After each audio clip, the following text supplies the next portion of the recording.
Great job tonight, sir. Thanks, man. Fucking killed it. Here with Nick. Yeah. Homie. 2 questions, bud. Yeah. First question. What was your first vehicle? First vehicle was an old used Volvo S70. The speed gauge had like an RPM count that eventually just graduated into a section called Turbo Boost. And as a high school student, you just always Trying wanted to stay in there. Yeah. Had like Especially with cold weather, baby. had 2 12-inch subs that completely undid the wonderful sound design that Volvo does, and I have worked very hard to just try to get back to a Volvo ever since. Yeah. Yeah.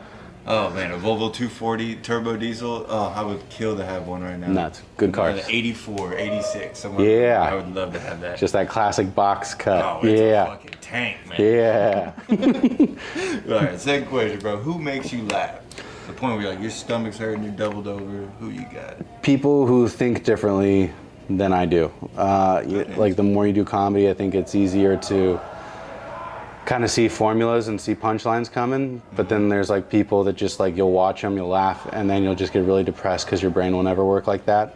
It's like Robin Williams, Billy Crystal, Baron Vaughn, I think is hysterical, and his brain works differently than mine. Man, I kind of feel that way about watching your set earlier. It's like, man, I was like, man, I gotta fucking work, dude. What the fuck am I doing? Damn. You're out here hustling. I'm hustling, but man, yeah. the way you were pulling on these people's like emotional heartstrings, I want to do that. I'm not that way. I'm a fucking one-liner, like just strictly punch. I'm trying to fit as many jokes as I can into 20 minutes. You know what I mean? There's lots of great people that do that. What do You got people like Jess Jesselnick, Stephen Wright. You know, people that have like 120, 150 jokes in an hour.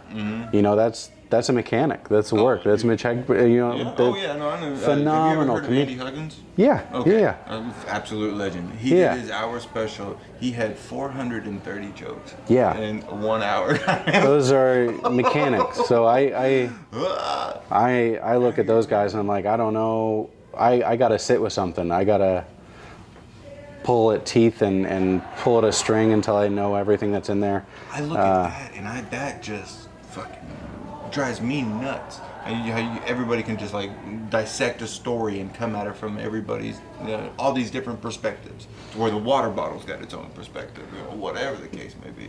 I used to just sit down and write, thinking like, what's funny, and then I would get off stage and felt like I didn't know the audience and they didn't know me, and it was hard, especially like starting out in LA, because you would write like a 7-minute story, but your sets are only like 3 or 4 minutes at a time.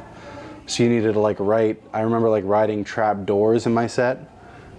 Jay Larson and Ryan Sickler gave me that tip. They're just like, if you write like a punchline or a trap door into your story that can spin into some other material, and that way you can just still work on it in little intervals or find another trap door and a joke to get back into this part of the story.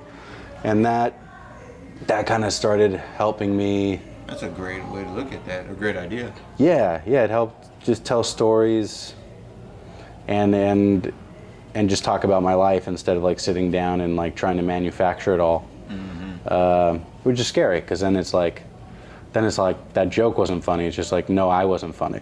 but